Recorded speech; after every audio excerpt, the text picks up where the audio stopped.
యేసు నామమున ప్రార్థిస్తున్నాము తండ్రి, ఆమేన్. యాకోబు రాసిన పత్రిక 4వ అధ్యాయం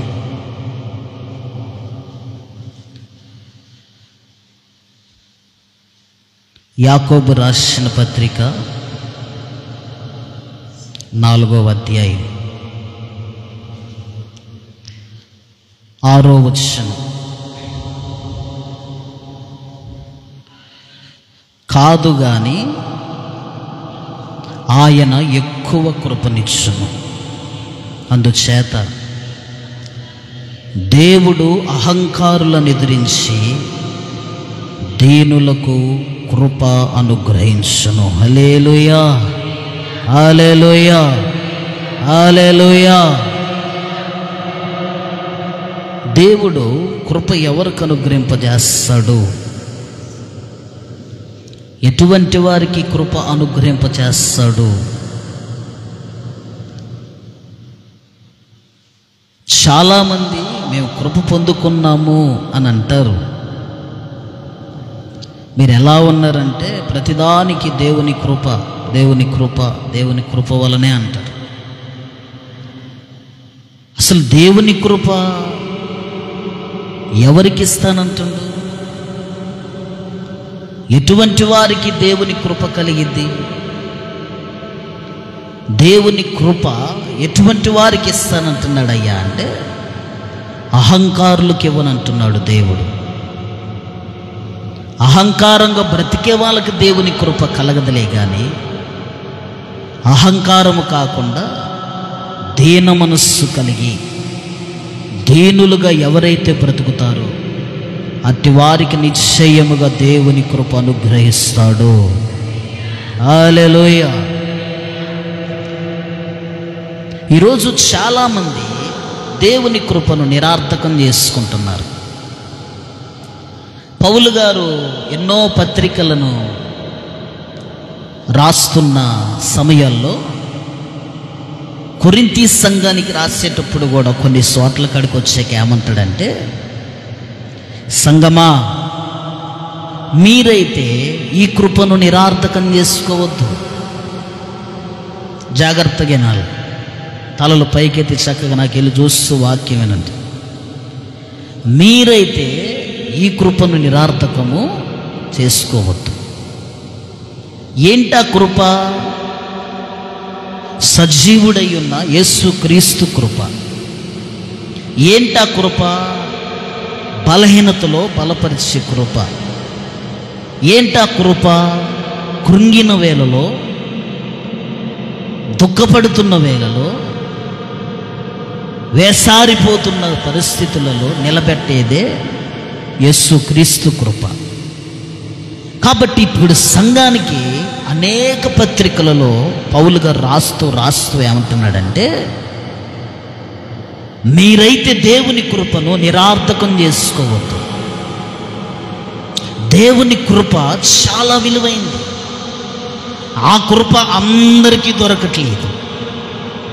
పొందుకున్నామని భ్రమతో బ్రతుకుతున్న వారు కొందరైతే, పొందుకోకుండానే కృపతో నడిపించబడుతున్నామని మరికొందరైతే, అసలు దేవుని మీద ఆధారపడి బ్రతుకుతున్న వారికి, దీనదశలో ఉన్న వారికి, దీన మనస్సు కలిగిన వారికి, దీనత్వము కలిగిన వారికి అడగకుండా ఆయన కృప అనుగ్రహింపజేస్తున్నాడంట. కాబట్టి ఎవరికి ఆయన కృప ఇచ్చిందంటే దీన మనస్సు గల వారికి ఆయన కృప ఇచ్చిండు. అహంకారులకి దేవుని కృప నిలబడదు. అహంకారంగా బ్రతికే వారికి, గర్వంగా బ్రతికే వారికి, గర్విస్తూ బ్రతికే వారికి, అర్థమైందా? ఇలా జీవించే వాళ్ళకి దేవుని కృప నిలబడదు. దేవుని కృప ఒక నివాసం చేయాలన్నా, దేవుని కృప మనల్ని నడిపించాలన్నా, దేవుని కృప మనల్ని ఆదరించాలన్నా, దేవుని కృప మనల్ని బలపరచాలన్నా మొదటిగా ప్రతి విశ్వాసి చేయాల్సిన పని ఏమిటంటే దీన మనస్సు కలిగి ఉండాలి. ఎక్కడ అహంకారానికి స్థానం ఇవ్వకుండా, ఎక్కడ గర్వానికి స్థానం ఇవ్వకుండా, ఏ విషయములోనైనా ఎక్కడా కూడా ఆవగించంత గర్వము మనలో లేకుండా, ఆవగించంత అహంకారము ఎక్కడా కూడా దేవుని దృష్టిలో అగపడకుండా మనం బ్రతికితే మనకెవరూ ఆ కృపను గురించి బోధించాల్సిన అవసరం లేదు.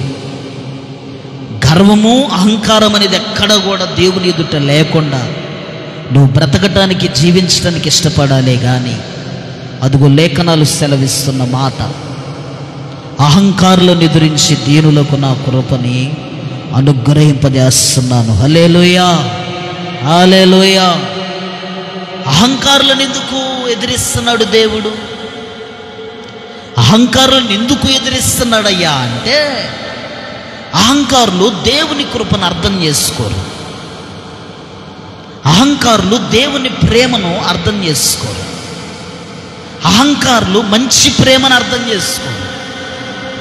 అహంకారులు విలువైన ప్రేమను అర్థం చేసుకోరు.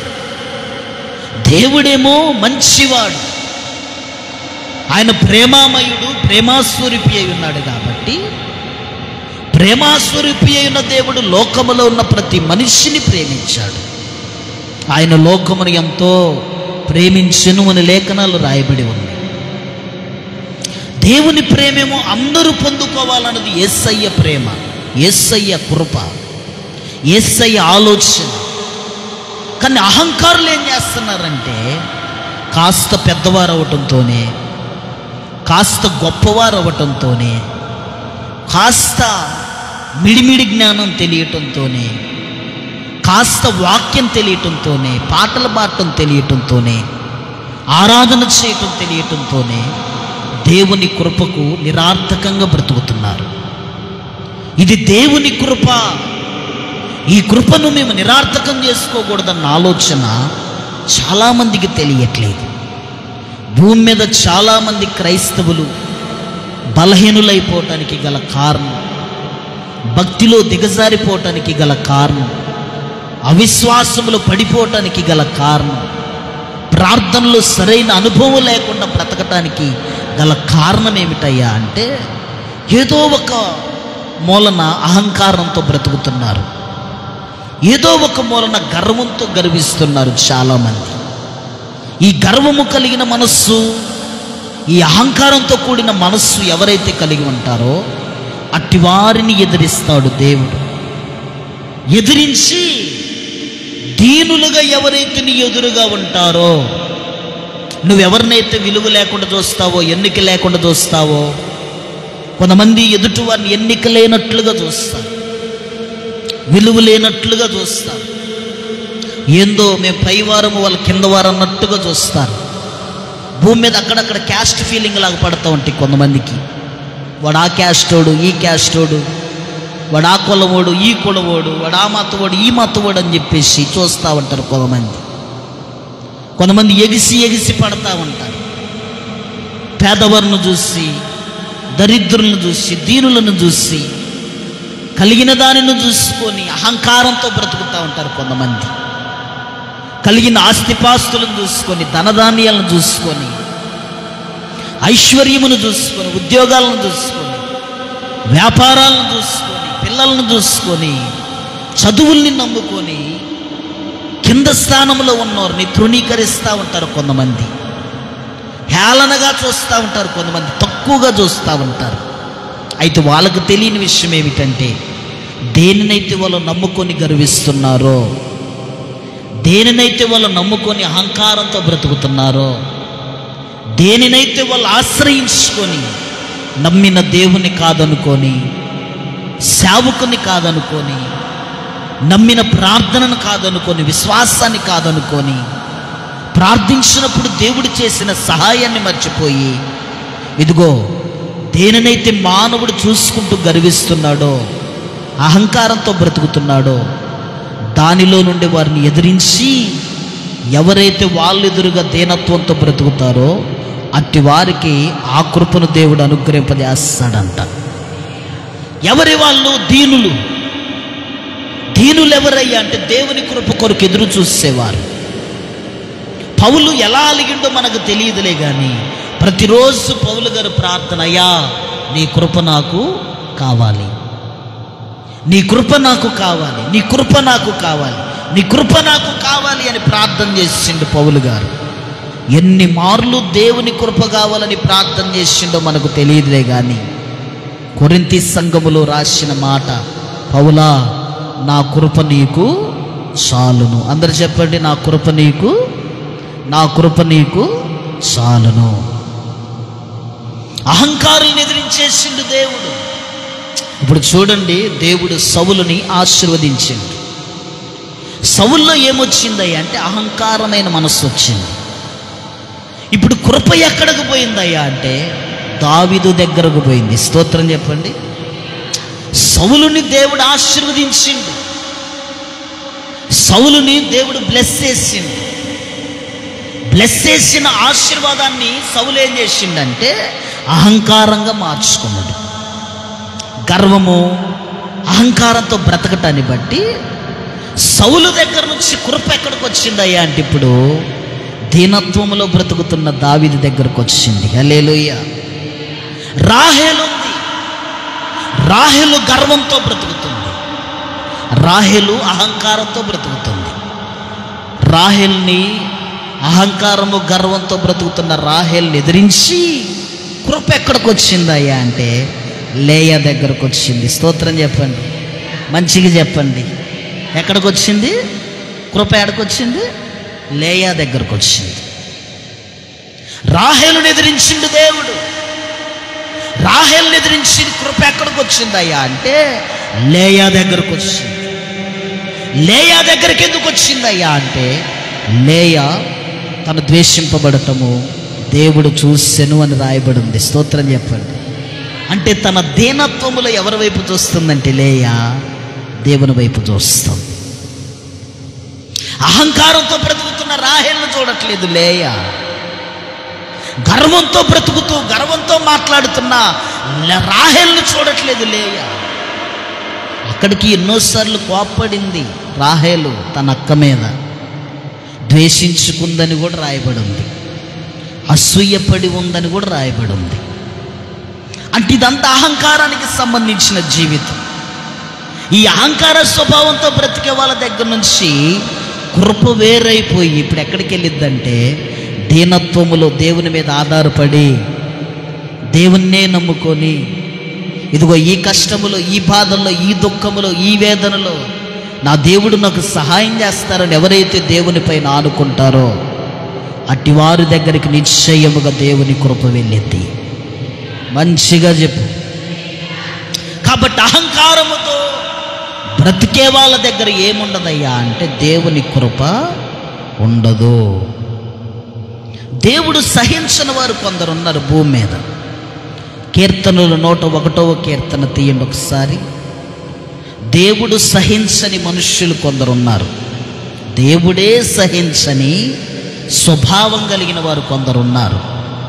కీర్తనలు 101వ కీర్తన 5వ వచనాన్ని చూడండి. తమ పొరుగు వారిని చాటున దూషించు వారిని నేను సంహరించెదను. అదిగో అహంకార దృష్టి గలవారిని, గర్వించిన హృదయం గలవారిని నేను సహింపను. దేవుడు సహించని మనుషులు ఎవరయ్యా అంటే అహంకార దృష్టి గలవారిని, గర్వముతో కూడిన దృష్టి గలవారిని ఆయన సహించు. మనుషులందరిని నిర్మించింది దేవుడే. ప్రతి మానవుడికి నిర్మాణకుడు దేవుడే. అయితే మనుష్యుడేమైపోయిందయ్యా అంటే హృదయములో భయంకరమైన మత్సరమును తెచ్చుకొని, గర్వమును తెచ్చుకొని, అహంకారాన్ని తెచ్చుకొని, చెడు స్వభావాలకు బానిసలైపోయి దేవుని కృపను నిరార్థకం చేసుకోవటం ప్రారంభించిండు మనుష్యుడు. అట్టి మనుష్యుడిని బట్టి ఇప్పుడు దేవునికి సంతోషం ఉందా అంటే లేదు. గర్వించే మనిషిని బట్టి కానీ, అహంకారముతో బ్రతికే మనిషిని బట్టి కానీ దేవుడు సహించని మనిషి ఎవడం ఉన్నాడంటే ఈ 2 లక్షణాలు కలిగిన వాడిని దేవుడు సహింపడు. అహంకార దృష్టి అంటే దృష్టి అనగా చూడటము. ఏంటి చెప్పండి, నిద్రపోయాలి చెప్పండి. దృష్టి అంటే ఏంటి? చూడటము. అంటే ఇప్పుడు ఈ చూపులో ఏముంది? ఏముంది చూపులో? ఏముందండి? ప్రేమ ఉందా? ఏమని ఉందాడా? అహంకారం. అంటే చూపులో కూడా ఇప్పుడు దేవుడే పసిగట్టిండయ్యా అంటే అహంకారాన్ని పసిగట్టిండు. ప్రవర్తనలోనే కాదు, మాటలోని కాదు ఆడుంది. మాట మాట్లాడకపోయినా కానీ చూపులో కూడా అహంకారము కలిగిన వారు ఉన్నారు. కాబట్టి అహంకారం దృష్టి కలిగిన వారిని, గర్వము హృదయము కలిగిన వారిని దేవుడు సహింపడు అని రాయబడి ఉంది. సహింపడని ఒకటి ఎత్తైతే అసహ్యము కూడా కలిగే వ్యక్తులు ఉన్నారు. ఇదే స్వభావం, ఇదే నైజములో దేవునికి అసహ్యం పుట్టిస్తూ బ్రతుకుతూ ఉంటారు కొంతమంది. సామెతలు 6వ అధ్యాయము తీయండి ఒకసారి. సామెతల గ్రంథము 6వ అధ్యాయము. సామెతల గ్రంథము 6వ అధ్యాయము చూడండి. లైవ్లో ఉన్న వాళ్ళు కూడా చక్కగా పరిశుద్ధ గ్రంథాన్ని దగ్గర పెట్టుకొని చూడండి. సామెతల గ్రంథము 6వ అధ్యాయము 16, 17 వచనం చూడండి ఒకసారి. యెహోవాకు అసహ్యములైనవి 6 కలవు, 7 ఆయనకు హేయములే. అవేమనగా అహంకార దృష్టియు, కల్లాడు నాలుకయు, నిరపరాధులను చంపు చేతులు. అక్కడేమో సహింపలేని మనుషులు, ఇక్కడేమో అసహించుకునే మనస్సు. ఎవరు వీళ్ళయ్యా అంటే అహంకార స్వభావం కలిగిన వారు, అహంకారమైన మనస్సు కలిగిన వారు. ఇక్కడ ఏమని రాయబడి ఉందంటే 2 చోట్ల దగ్గర కూడా వాళ్ళ చూపును గురించి రాయబడి ఉంది. ఏమని రాయబడి ఉంది? ఏమని రాయబడి ఉందండి? అహంకార దృష్టి అనంటే ఒకసారి గట్టిగా చెప్పండి. అహంకార దృష్టి అంటే అహంకారతో చూడటం. సౌలు నాటి నుంచి దావీదు మీద ఏ చూపు నిలిపెననుంది? ఏ చూపు నిలిపెననుంది? విషపు చూపు. ఏ చూపు? ఏ చూపు? విషపు చూపు. ఎప్పటి నుంచి? నాట నుంచి అని ఉంది. నాట నుంచి అంటే అప్పుడు దాకా ఏం జరిగింది? యుద్ధాలు జయించలేదు, సమాధానము లేదు, సంతోషము లేదు. ఏమండి? అటువారికి సంతోషాన్ని తెచ్చిపెట్టాడు దావీదు. ఇప్పుడు అటువంటి దావీదు సంతోషాన్ని తెచ్చిపెడితేనంట నాట నుంచి సౌలులో అహంకారం ఎక్కువైపోయి, గర్వం ఎక్కువైపోయి, దృష్టిలో ఏమొచ్చిందంటే అహంకారం వచ్చింది. ఇప్పుడు సౌలు దృష్టిలో ఏమొచ్చింది చెప్పండి? ఏమొచ్చింది? అహంకారం వచ్చింది. కాబట్టి ఇప్పుడు నాట నుంచి ఏముందయ్యా అంటే, నాట నుంచి సౌలులో ఏమి ఏర్పడిందయ్యా అంటే విషపు చూపు ఏర్పడిందంట. ఏమేర్పడింది? ఏమేర్పడింది? విషపు చూపు. ఇక చూపు చూస్తే చాలు, కాటేయాల్సిన అవసరం కూడా లేదు. ఇక ఆ చూపులను అర్థమైపోవాలి ఇప్పుడు. ఇక ఈ మనిషి ఇప్పుడు పగతో ఉంది, ఈ మనిషి ఇప్పుడు ప్రతీకారములో ఉంది, ఈ మనిషి ఇప్పుడు కోసం మీద ఉంది. ఇక ఆ చూపుతోనే అర్థమైపోయింది ఈ మనిషి కాటేయాల్సిన అవసరం లేనే. ఇప్పుడు దావీదు ఎక్కడగపడితే అక్కడ, ఎక్కడగపడితే అక్కడ, ఎక్కడగపడితే అక్కడ మిరమిరమిరలాడుకుంటూ చూస్తున్నాడు సౌలు. ఏకమ్మా దావీదుని సౌలు ఎక్కడ చూడు, ఏ రోడ్లో చూడు, ఏ వీధుల్లో చూడు, ఏ ప్రార్థనలో చూడు, ఏ కోడికలో చూడు, ఏ ఆరాధనలో చూడు, ఎక్కడ చూస్తే అక్కడ ఎక్కడ చూస్తుండో తెలుసా? మిరమిరమిరలాడుకుంటూ చూస్తుండ్రు. ఎప్పటి నుంచి? నాట నుంచి. ఎప్పటి నుంచి? నాట నుంచి అంటే దావీదు ఎదిగి దగ్గర నుంచి, దావీదు వారికి సహాయం చేసిన దగ్గర నుంచి, దావీదు వారికి సమాధానాన్ని కలుగు చేసిన దగ్గర నుంచి ఇక ఈ మనుష్యులో అహంకార దృష్టి ఏర్పడింది, కానీ మంచి దృష్టి అనేది అసలు ఏర్పడలేదు. అందుకే దేవుడు ఏం చేసిండంటే చూసిండు. ఏమండి, ఎంతోమంది అహంకారంతో బ్రతికారు పరిశుద్ధ గ్రంథములో. దేవుడు ముందు వాళ్ళకే కృప ఇచ్చింది. ముందు దావీదు కంటే ముందు కృప ఎవరి దగ్గర ఉంది? సౌలు దగ్గర ఉంది. లేయా కంటే రాహేలు గర్వించడాన్ని బట్టి కృప లేయా దగ్గరకు వచ్చింది. ఇలాగ పరిశుద్ధ గ్రంథంలో ఎంతోమంది రాజులు, రాణులు, దేవుని సేవకులను పిలువబడిన వారు, సేవ చేయాల్సిన వాళ్ళు, పరిచర్యలు చేయాల్సిన వాళ్ళు ఎంతోమంది తిరిగి దేవుని కృపను నిరార్థకం చేసుకొని అహంకారమైన మనస్సుతో బ్రతకటాన్ని బట్టి వారి దగ్గర నుంచి కృప వేరైపోయింది. ఇప్పుడు ఎక్కడికి వెళ్ళిందయ్యా అంటే దీనుల దగ్గరికి వెళ్ళిందంట. స్తోత్రం చెప్పండి. కృప ఎదిరించింది వాళ్ళని. ఏం చేసింది? ఎదిరించింది ఎవరు? దేవుడే. ఒరే బాబు, నువ్వే మంచిగా బ్రతుకుతావని నేను కృపనిస్తే ఈ కృపను అడ్డం పెట్టుకొని ఎచ్చులకు బ్రతుకుతున్నవేంది నువ్వు? ఈ కృపను అడ్డం పెట్టుకొని నీ ఇష్టం వచ్చినట్లుగా నువ్వు బ్రతుకుతున్నవేంటి? ఈ కృపను అడ్డం పెట్టుకొని నీ ఇష్టానుసరమైన ఆలోచనతో నువ్వు బ్రతుకుతున్నవేంటి? అందుకు కాదు నీకు కృప ఇచ్చింది. నువ్వు అహంకారంతో బ్రతకటానికి కాదు దేవుని కృప నీ దగ్గరకు వచ్చింది. గర్వించటానికి కాదు దేవుని కృప నీ దగ్గరకు వచ్చింది. ఒక మాట చెప్పానా? నెబుకద్నెజరు గర్వించిండు, రాజే గర్వించిండు. దేవుడు గడ్డి మేపించే స్థానములోకి దేవుడు తనను తీసుకెళ్ళి వదిలేసిండు. దేనికయ్యంటే అహంకారం, గర్వం మనస్సులో గర్వించిండు. ఈ రాజ్యానికి రాజు నేనే, ఈ రాజ్యం అంతా నాదే, నా ద్వారా ఇది స్థాపింపబడింది. ఏమండి, కుటుంబం కట్టబడుతుందంటే ఎట్ట కట్టబడుతుంది అనుకున్నావు? నేను చేయబట్టి కట్టబడుతుంది. ఎట్ట కట్టబడుతుంది రేమ్మా? నేను చేయబట్టి కట్టబడుతుంది. ఇప్పుడు నెబుకద్నెజరు కూడా రాజ్యం ఎట్ట కట్టబడుతుంది అనుకున్నావు? దేవుడి ద్వారా కాదు, ప్రార్థనల ద్వారా కాదు, సంఘ ప్రార్థన కాదు, సేవకుడు ప్రార్థన కాదు, బొంద కాదు, పత్తి కట్టే కాదు. నేను తిప్పే తిప్పుడికి కుటుంబం కట్టబడుతుంది. నేను చక్రం తిప్పుతుంటే అది తిరుగుతుంది. ఇదొక గర్వం, ఇదొక అహంకారం. ఈ స్వభావం కాదు కావాల్సింది. మనుష్యులుగా మనం గుర్తెరగాల్సింది ఏమిటంటే, నా కుటుంబములు ఈ రోజుకి సమాధానం కలిగి ఉన్నవంటే దేవుని కృప. స్తోత్రం చెప్పు, మంచిగా చెప్పు. మనస్సులో ఎక్కడ కూడా గర్వం అనేది రాకూడదు. ఎంతోమంది గర్వించారు పరిశుద్ధ గ్రంథంలో, ఎన్నో రకాలుగా అహంకారంతో బ్రతికారు. దేవుడు ప్రేమించి ఆశీర్వదిస్తే ఆశీర్వాదం విలువ తెలియకుండా నెట్టేసుకున్నారు ఎంతోమంది.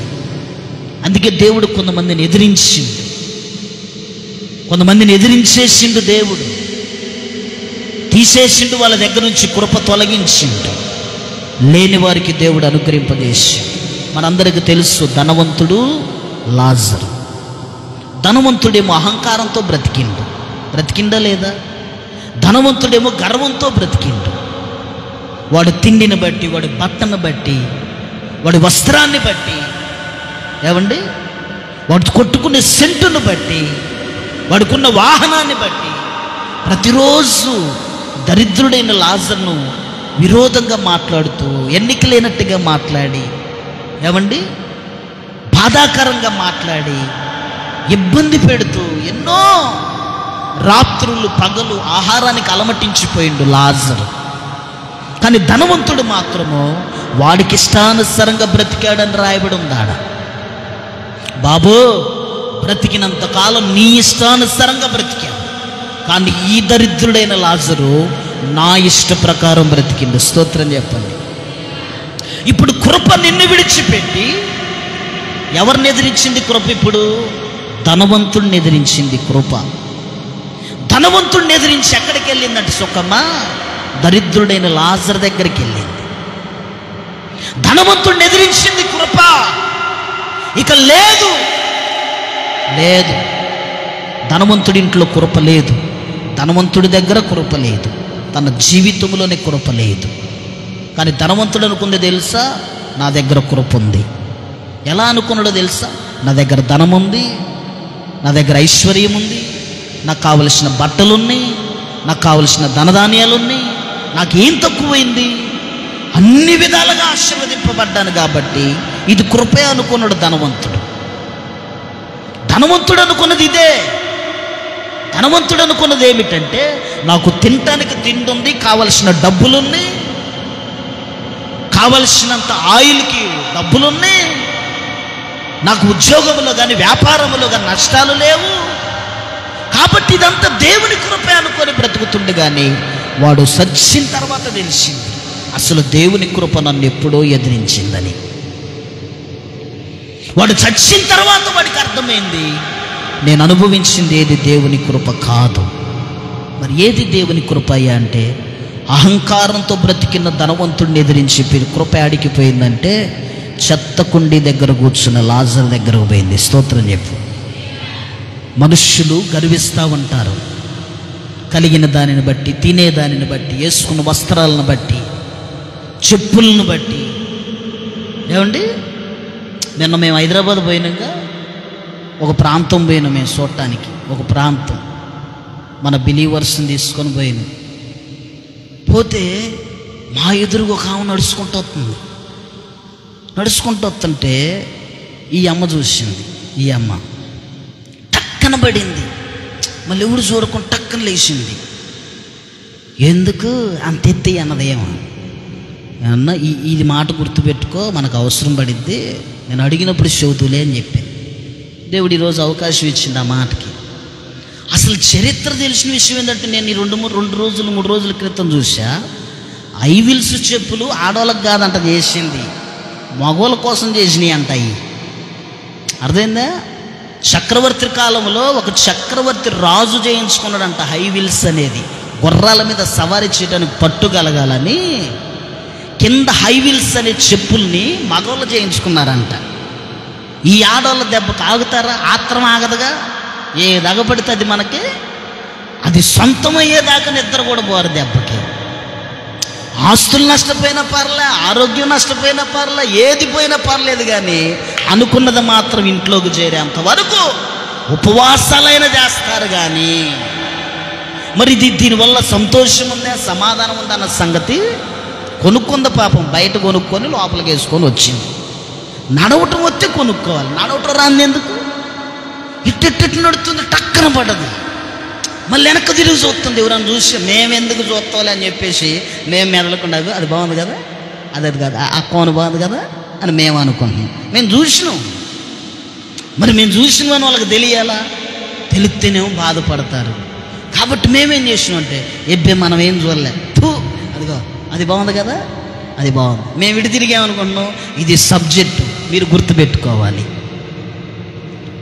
లేని దానిని ఆశించకూడదు, లేని దానిని ఎన్నడూ కూడా ఆశించకూడదు. కలిగిన దానితో మానవుడు ఏం చేయాలంటే సంతృప్తి బ్రతుకుతూ ఉండాలంట. సంతృప్తిలో ఉన్నంత ఆనందము దేంట్లో కూడా లేదు. ఇదిగో పరిశుద్ధ గ్రంథములు అలాగా ఎంతోమంది అహంకారంతో ఎగిరి ఎగిరి ఎగిరి ఎగిరి ఎగిరి దేవుని కృపను నిరార్థకం చేసుకున్న వాళ్ళు ఉన్నారు.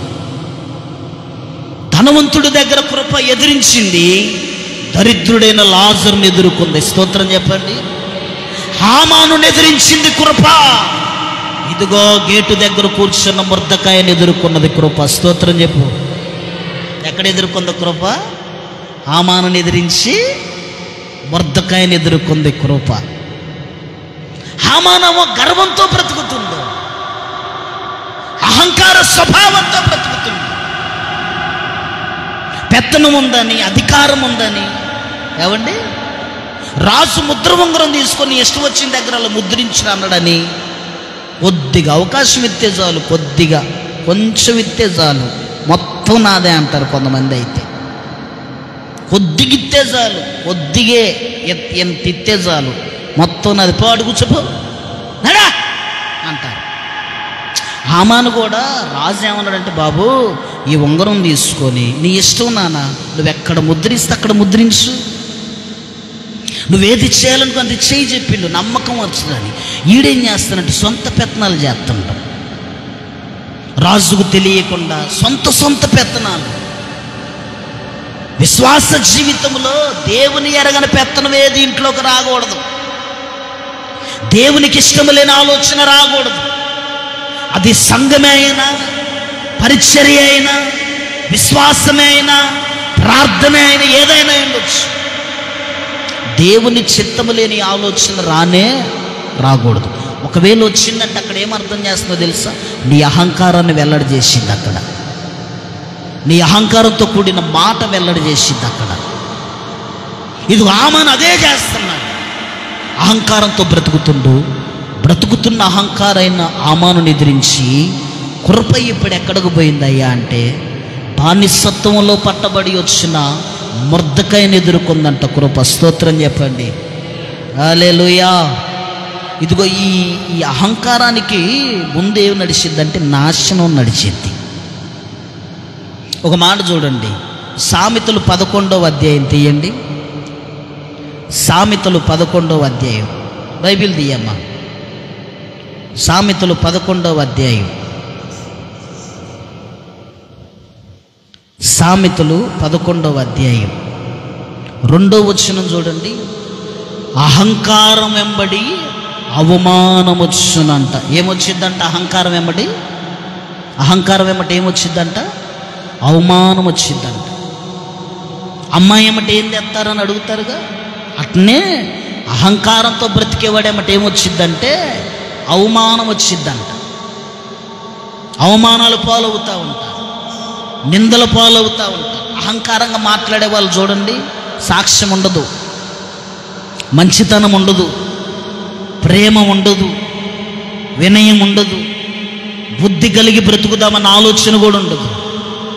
ఎవరిలో అంటే ఈ అహంకారమైన మనస్సు కలిగిన వారికి అవమానమే వెంటొచ్చింది, కానీ మంచితనం అనేది వెంట రాదు. అదే 16:18 అంటాడు కదా, నాశనమునకు ముందు గర్వము నడుచును, పడిపోవటానికి ముందంట అహంకారమైన మనస్సు నడుచునని ఉండిద్ది. పడిపోవటానికి ముందు మనిషికి నడిచేది ఏంటయ్యా అంటే అహంకారమైన మనస్సు. ఈ అహంకారమైన మనస్సు కూడా చాలా ప్రమాదం. ఇందాకడ దాకేమో చూపు అన్నాం, ఏమన్నాం? చూపులో అహంకార దృష్టి గలవారిని దేవుడు సహించడు, అసహించుకుంటాడు అన్నాం. ఇప్పుడు ఈ సామెతలు 16:18 వచ్చేపాటికే పడిపోవటానికి ముందు భక్తిలోను, విశ్వాసములోను, ప్రార్థనలోను, ప్రేమలోను వేరైపోవటానికి ముందు ఏ మనస్సు పనిచేసిద్దయ్యా అంటే అహంకారమైన మనస్సు పనిచేసింది. ఈ అహంకారమైన మనస్సు ఎవరిలో పనిచేసిందో వారు తప్పనిసరిగా పడిపోతారు, వర్ధిల్లలేరు, దీవించబడలేరు, సంతోషంగా ఉండలేరు, ఆనందంగా ఉండలేరు, సమాధానంగా ఉండలేరు. ఏమండి? దేనికంటే మనస్సంతా ఏమైపోయిందంటే అహంకారంతో నింపబడి ఉంది. అంటే ప్రతి విషయంలో కూడా మనస్సే కాదు, కొంతమంది శరీరము కూడా అహంకారంతో నింపబడి ఉండింది, కొంతమంది బుద్ధంతా అహంకారంతో నింపబడి ఉండింది. చూపు అహంకారమే, మనస్సు అహంకారమే, ఆలోచనల అహంకారమే, మాట్లాడే మాటల అహంకారమే, ప్రవర్తనల అహంకారమే. ఇలా అహంకారంతో బ్రతికేవాడు ఏమైపోతాడయ్యా అంటే పడిపోతాడు, లేవలేడు. లెగుద్దామన్నా కానీ ఎలా లేవాలో కూడా అర్థం కాని పరిస్థితిలోకి వెళ్ళిపోతూ ఉంటారు. కాబట్టి భక్తుడు సెలవిస్తున్న మాట, మిమ్మలను కృప ఎదిరించకుండా, దేవుని కృప ఎదిరించకుండా మిమ్మలను కలుసుకునేటట్లుగానే మీరు బ్రతుకుదురుగాక. హల్లెలూయా. అందుకే ఒక్క మాట, కీర్తనలు 34వ కీర్తన, కీర్తనలు 34వ కీర్తన చూడండి. కీర్తనలు 34వ కీర్తన 6వ వచనం చదవండి ఒకసారి. చూడండి, కీర్తనలు 34వ కీర్తన 6వ వచనం. ఈ దీనుడు మొరపెట్టగా యెహోవా ఆలకించెను. స్తోత్రం చెప్పండి. నాతో పాటు చెప్పండి, అందరూ చెప్పండి బిగ్గరగా. ఈ దీనుడు మొరపెట్టగా, గట్టిగా చెప్పాలి. ఈ దీనుడు మొరపెట్టగా యెహోవా ఆలకించెను. ఎవరు ఈ దీనుడు? ఎవరు ఈ దీనుడు? ఎవరు ఈ దీనుడు? ఎవరమ్మా ఈ దీనుడు? ఎవరు ఎవరు ఈ దీనుడు? ఎవరమ్మా? నేనే అంటవా? ఎవరు మరి? దావీదు. దావీదు అంటాడు కదా, ఈ దీనుడు మొరపెట్ట. ఇప్పుడు ఈ దీనుడికి ఏం కలిగిందయ్యా అంటే దేవుని కృప కలిగింది. ఈ దీనుడికి ఏం కలిగిందయ్యా అంటే దేవుని కృప కలుసుకుంది. అందుకే నేను మొన్న ఆదివారం కూడా చెప్పే కదా, ఎక్కడికన్నా వెళ్ళు దావీదేమంటాడు, దీనుడను దరిద్రుడను, దీనుడను దరిద్రుడను, ఎన్నిక లేని వాడిని ప్రభువా. ఈ మాటలన్నిటికీ దావీదు లింక్ చేసే మాట ఏంటో తెలుసా? నేను దీనుడినే ఉండగా నీ కృప నన్ను కలుసుకుంది. నేను దీన దశలో ఉండగా నీ కృప నన్ను కలుసుకుంది. నేను లేవలేని స్థితిలో ఉన్నప్పుడు నీ కృప నన్ను లేపింది.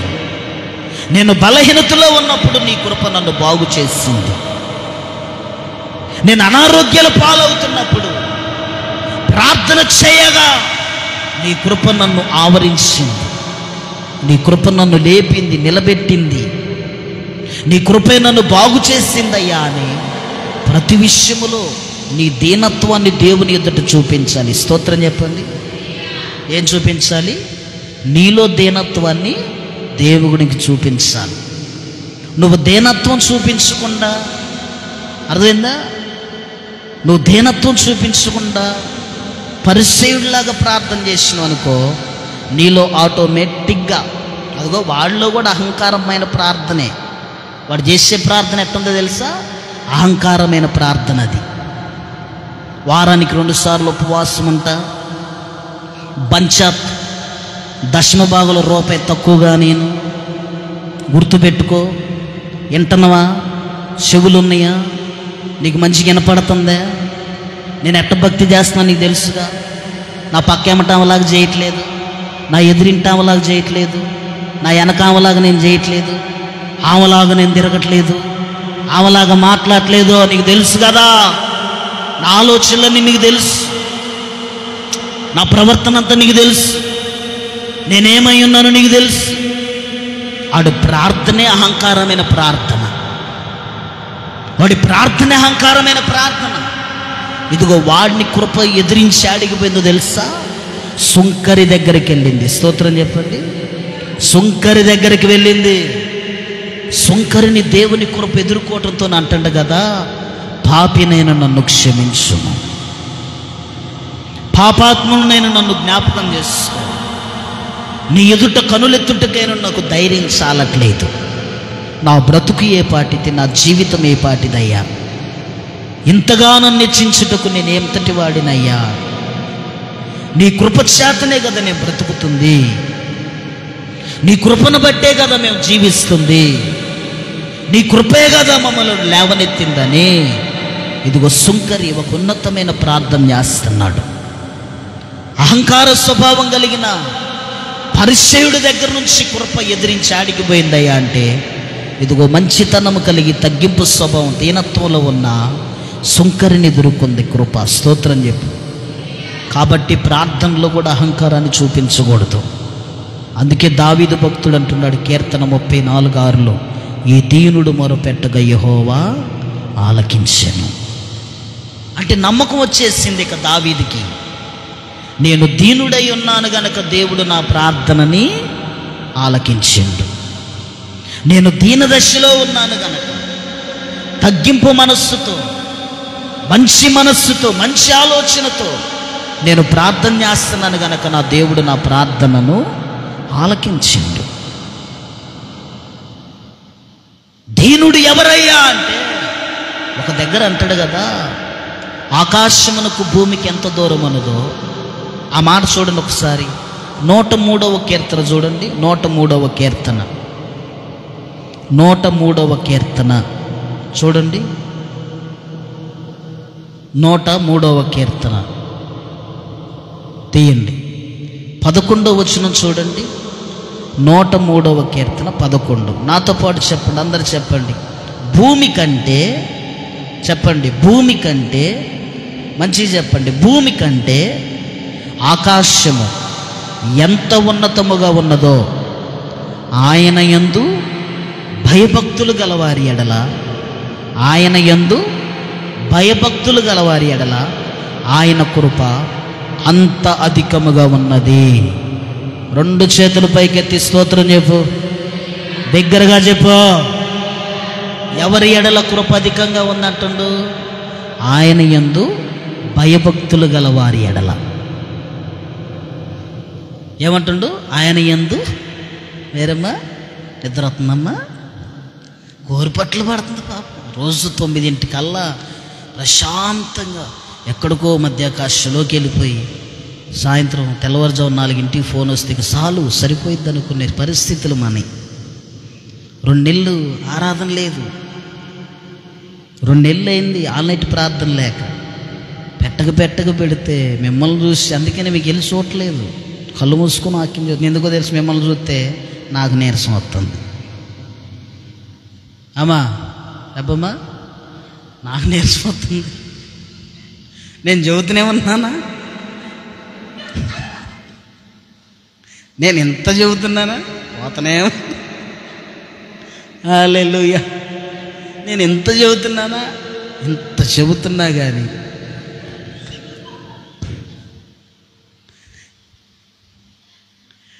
ఈరోజు వాస్తవానికి ఆల్నైట్ ప్రార్థనే.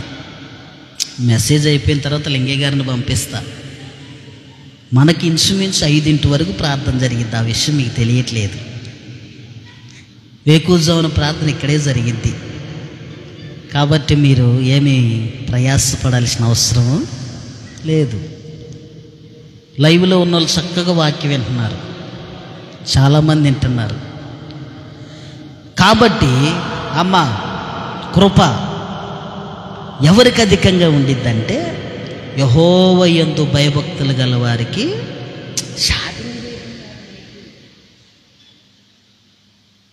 అర్థమైందా? కృప ఎక్కడ దొరికిద్ది? అధికంగా యెహోవా యందు భయభక్తులు గల వారి దగ్గర ఏముండిద్దంట? చెప్పా, ఏముండిద్ది? కృప అధికంగా ఉండిద్దంట. కృప అధికంగా ఉండటం అంటే ఏంది? అధికం అంటే ఏంది? ఎక్కువ. ఏంది? ఎక్కువ. పోయిన వారం చెప్పా, భక్తిలో ఎక్కువ కాకూడదు, ప్రార్థనలో ఎక్కువ అనేది. కృపలో మాత్రం ఎక్కువ కావాలి. కృపలో ఎక్కువైనా కానీ నీ ప్రార్థన ఎట్టుండాలి తెలుసా? ఎప్పుడు ప్రార్థన చెయ్యి, నేనే ఆశ్చర్యపోవాలి, నేను దీనురాలనయ్యాను, నేను దీనురాలనయ్యాను, నీ ఆశీర్వాదం నాకు తెలుసు, అయినా నువ్వు ప్రార్థన చేయాల్సింది తెలుసా? నేను దీనురాలనయ్యాను. అప్పుడు నేనేమనుకుంటా తెలుసా? ఎప్పుడు ఆశీర్వదింపబడింది ప్రభువా. దావీదేమని ప్రార్థన, దావీదు గురించి తెలియదా మనకి? ఆస్తి ఉంది, ఐశ్వర్యం ఉంది, బంగారం ఉంది, వెండి ఉంది, రాజు అన్నీ ఉన్నాయి. కానీ దావీదు ప్రార్థన దగ్గరకు వచ్చేపాటికి మాత్రము ఆయన కృప విలువను తెలియపరుస్తుంది. ఆయన కృప యొక్క విలువను తెలియపరుస్తుంది. నీ కృప జీవము కంటే ఉత్తమం అంటాడు, నీ కృప ముత్యముల కంటే ఉత్తమం అంటాడు. ఆయన కృప అంత బలమైనది, అంత విలువైనది ఆయన కృప. కాబట్టి ఆ కృపను ఎప్పుడు కూడా నిరార్థకం చేసుకొని, కృప వేరైపోయిందంటే అర్థం ఏంటో తెలుసా? 2. 1 అహంకారం అన్న ఉండాలా, 2 గర్వం అన్న ఉండాలా. అహంకారం చూపులన్న ఉండాలా, మనస్సులోనన్న ఉండాలా. ఈ 2 ఇప్పుడు దాకా మనం చెప్పుకుంది. చూపులో సౌలు దగ్గర ఉంది కాబట్టి కృప ఎదుర్కోలేకపోయింది. మనస్సులో గర్వం ఉంది కాబట్టి ఇదిగో నెబుకద్నెజరు గడ్డి మేసే స్థానంలోకి వెళ్ళిపోయింది. అహంకారమైన మనస్సు, అహంకారమైన దృష్టి, గర్వముతో కూడిన హృదయం, ఈ 3 ఎవరి దగ్గర అయితే పనిచేస్తాయో అట్టి వారి దగ్గర దేవుని కృప నిలబడదు. దేవుని కృప నిలబడదు. దేవుని కృప నిలబడేది ఎవరి దగ్గర అయ్యా అంటే యెహోవా యందు భయభక్తులు గల వారి దగ్గర. స్తోత్రం చెప్పండి. ఎవరి దగ్గర? యెహోవా యందు భయభక్తులు గల వారి దగ్గర ఆయన కృప అత్యధికముగా నిలబడిద్దంట.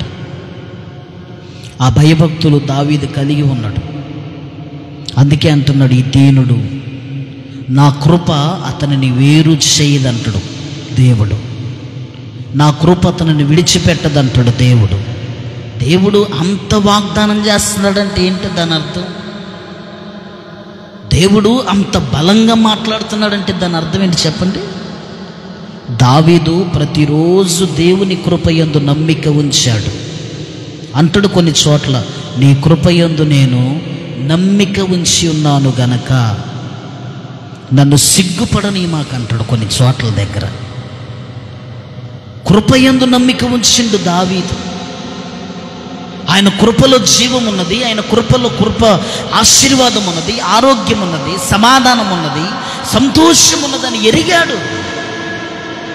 కాబట్టి ఇప్పుడు దావీదు ఎక్కడికి వెళ్ళినా కానీ, ప్రభువా నేను దీనుడనయ్యా, నేను దరిద్రుడనయ్యా, నేను ఎన్నిక లేనివాడినయ్యా, ఇంతగానో నిశ్చించుటకు నేను ఏ పార్టీ వాడినయ్యా అని ప్రార్థన చేస్తున్నాడు. అహంకారులను ఎదిరిస్తాడు దేవుడు, దీనులకు మాత్రమే కృపనిస్తాడు. ఆయన నివాసం ఎక్కడుండిద్ది ఒక్క మాట చెప్పి నేను ప్రార్థన చేస్తాను. దేవుని నివాసం అంటే ఆయన ఎక్కడ నివాసం చేస్తాడు, ఎవరి ఇంట్లో నివాసం చేస్తాడు, ఏ మనిషి దగ్గర నివాసం చేస్తాడో ఒక్క మాట చెప్పి నేను ప్రార్థన చేస్తాను. యెషయా గ్రంథం 57వ అధ్యాయం తీయండి ఒకసారి. యెషయా గ్రంథం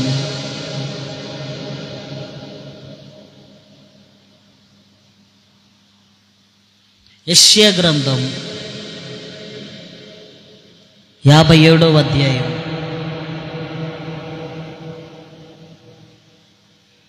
57వ అధ్యాయం 15వ వచనాన్ని నేను చదువుతున్నా చూడండి.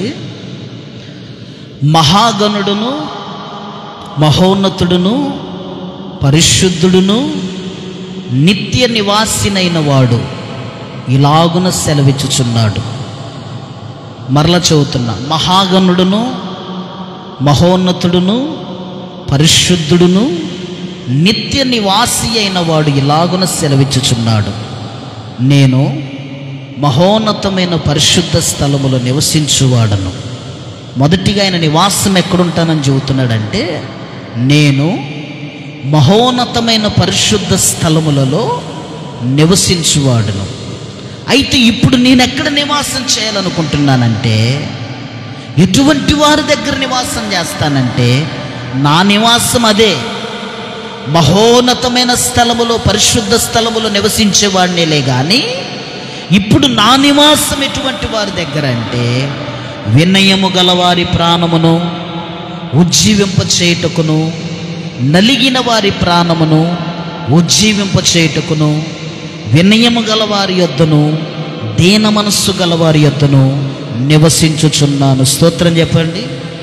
ఎక్కడంట ఆయన నివాసము? విరిగిన మనస్సు గలవారి దగ్గర, దీన మనస్సు గలవారి దగ్గర ఆయన ఏం చేస్తానంటుండో తెలుసా? నివాసం చేస్తానంటుండో. నేను ఉంటాను, వారితో కూడా ఉంటాను, వారితో నివసిస్తానంటున్నాడు. కానీ ఆయన నివాసం మనతో ఉండదగింది కాదు. ఆయన నివాసం మనతో ఉండదగింది కాదు. ఆయన ప్రేమించి మాట్లాడుతున్న మాట ఏంటంటే, వినయము గలవారి యొద్దను దీన మనస్సు గలవారి యొద్దను నేను నివసించెదను. హల్లెలూయా, హల్లెలూయా, హల్లెలూయా, హల్లెలూయా, హల్లెలూయా, హల్లెలూయా. ఎక్కడుంటానంటుండ దేవుడు? వినయము గలవారును దీన మనస్సు గలవారి యొద్దను నేను నివాసం చేస్తాను.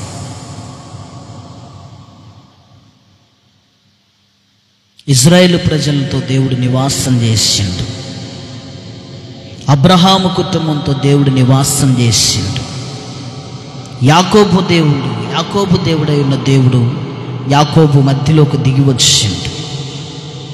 ప్రత్యక్ష గుడారములో ప్రజల మధ్యలో నివసించిండు ఆయన. ఇదిగో ఆయనే పరిశుద్ధుడు, మహోన్నతుడు, మహిమాన్వితుడైన దేవుడు. ఆయన నివాసం పరలోకమందు ఉండదులే కానీ మనతో నివసించాలని కోరుకుంటున్నాడు ఆయన. స్తోత్రం చెప్పాడు.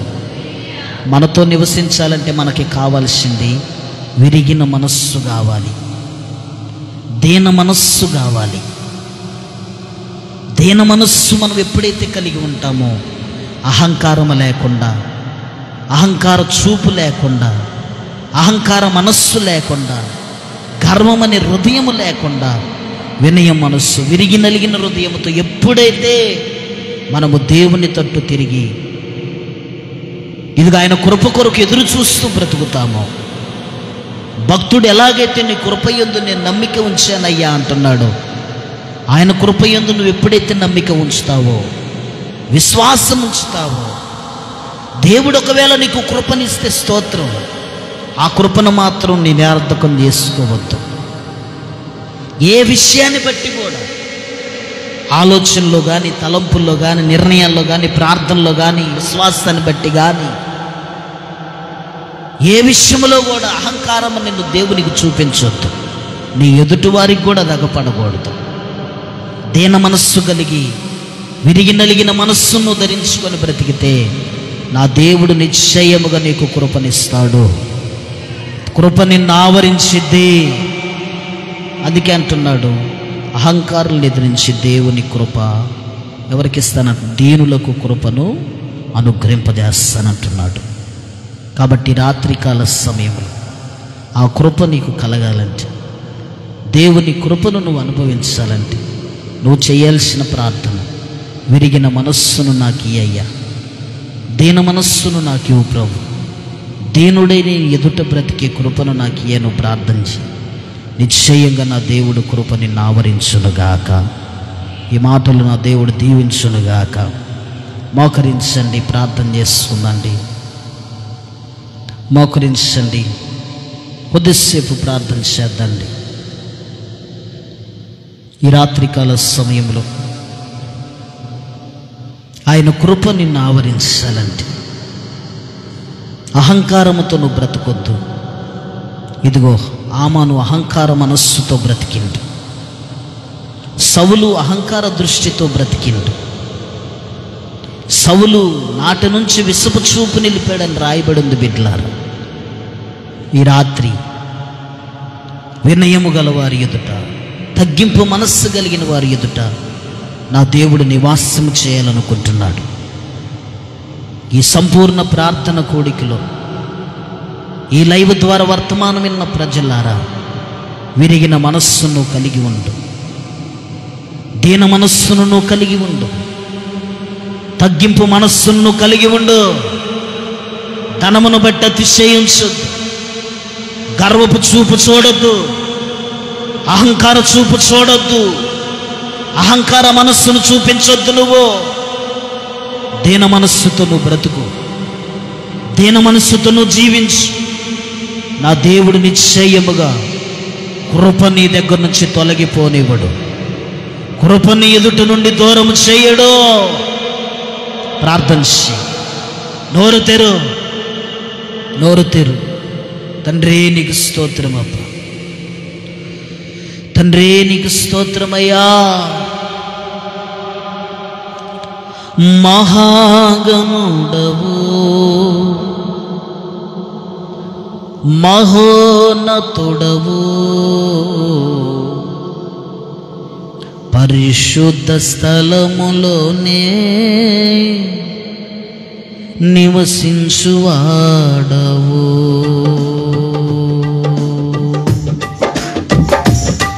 మహాగణుడవు, మహోన్నతుడవు, పరిశుద్ధ స్థలములోనే నివసించువాడవు.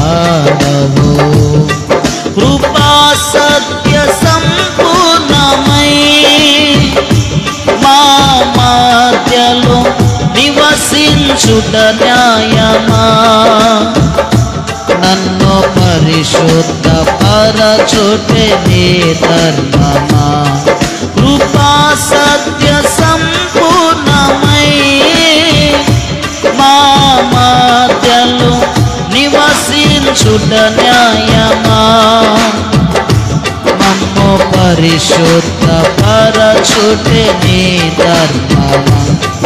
మహాగణుడవు మహోన్నతుడవు, పరిశుద్ధ స్థలములోనే నివసించువాడవు. వినయము గలవారిని తగిన సమయములో హెచ్చించువాడవని, వినయము గలవారిని తగిన సమయములో హెచ్చించువాడవని. నీవు వాడు పాత్రనై నేదొండుటకై నిలక్షియుందును పవిత్రతతో. నీవు వాడు పాత్రనై నేదొండుటకై నిలక్షియుందును పవిత్రతతో. హల్లెలూయా యేసయ్యా నీకే స్తోత్రమయ్యా. హల్లెలూయా యేసయ్యా నీకే స్తోత్రమయ్యా. మహాగణుడవు పాడాలి మనస్సారా. పరిశుద్ధ స్థలములోనే నివసించువాడవు, మహాగణుడవు మహోన్నతుడవు.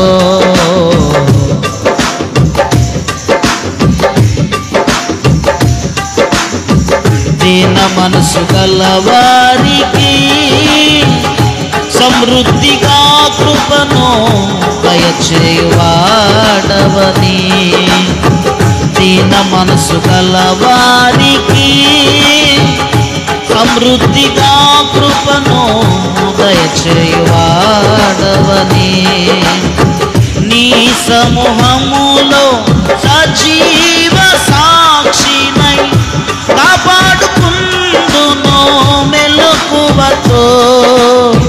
నీ సమూహములో సజీవ సాక్షినై కాపాడుకుందును మెలకువతో. హల్లెలూయా హల్లెలూయా హల్లెలూయా యేసయ్యా నీకే స్తోత్రమయ్యా. హల్లెలూయా యేసయ్యా నీకే స్తోత్రమయ్యా. మహాగణుడవు మహోన్నతుడవు, పరిశుద్ధ స్థలములోనే నివసించువాడవు. మహాగణుడవు పరిశుద్ధ స్థలములోనే నివసించువాడవు. కృపా సత్య సంపూర్ణమై మా మధ్యలో నివసించుట న్యాయమా. మమ్ము పరిశుద్ధ పరచుటే నీ ధర్మమా. అందరూ కృపా సత్య సంపూర్ణమై మా మధ్యలో నివసించుట న్యాయమా. మమ్ము పరిశుద్ధ పరచుటే నీ ధర్మమా. కృపా సత్య సంపూర్ణమై మా మధ్యలో నివసించుట న్యాయమా. నన్ను పరిశుద్ధ పరచుటే నీ ధర్మమా. కృపా సత్య సంపూర్ణమై మా మధ్యలో నివసించుట న్యాయమా. మమ్మ పరిశుద్ధ పరచుటే నీ ధర్మమా. మహాగణుడవు మహోన్నతుడవు, పరిశుద్ధ స్థలములోనే నివసించువాడవు. మహాగణుడవు మహోన్నతుడవు, పరిశుద్ధ స్థలములోనే నివసించువాడవు. చిన్న ప్రార్థన చేస్తున్నాను. ఈ రాత్రికాల సమయం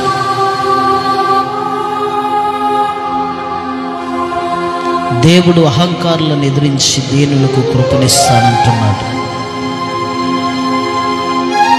నేనేమంటున్నానంటే, నీ జీవితంలో ఆవగింజంత అహంకారం కూడా రాకూడదు.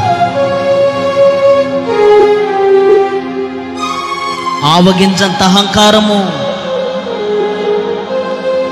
సంఘములో కానీ, సేవకునికి కానీ, దేవునికి కానీ అగపడకూడదు. అలా అగపడితే జరిగేది, నీలో ఉన్న కృప వేరైపోయింది, కృప దూరం అయిపోయింది. ప్రేమను గుర్తెరగటం నేర్చుకో, ప్రేమను గుర్తెరగటం నేర్చుకో బిడ్డ. దేవుని ప్రేమ విలువైనది, దేవుని కృప విలువైనది, దేవుని సహాయం విలువైనది. ఇదిగో భక్తుడు అంటున్నాడు, ఈ దీనుడు మొరపెట్టగా యెహోవా ఆలకించెను. నిజమే కదా. నువ్వు దీనదశలో ఉన్నప్పుడు నిన్ను ఆదరించింది ఎవరు? నువ్వు లేవలేనప్పుడు నిన్ను ఆదరించింది ఎవరు? నువ్వు నిరుత్సాహంలో ఉన్నప్పుడు నిన్ను ఆదరించింది ఎవరు? నువ్వు అనారోగ్యంలో ఉన్నప్పుడు నిన్ను లేపింది ఎవరు? నువ్వు దుఃఖిస్తున్నప్పుడు, వేదనలో ఉన్నప్పుడు, బాధలో ఉన్నప్పుడు, శ్రమలలో ఉన్నప్పుడు నిన్ను ఆదరించింది ఎవరు? నిన్ను పరామర్శించింది ఎవరు? దేవుని కృప కాదా? దేవుని కృప కాదా నీకు సహాయం చేసింది? దేవుని కృప కాదా నిన్ను బలపరిచింది? దేవుని కృప కాదా నిన్ను నడిపించింది? దేవుని కృప కాదా నిన్ను ధైర్యపరిచింది? ఇదిగో అహంకార మనస్సుతో నెబుకద్నెజరు గర్వించింది, పశువుల గడ్డి మేసింది.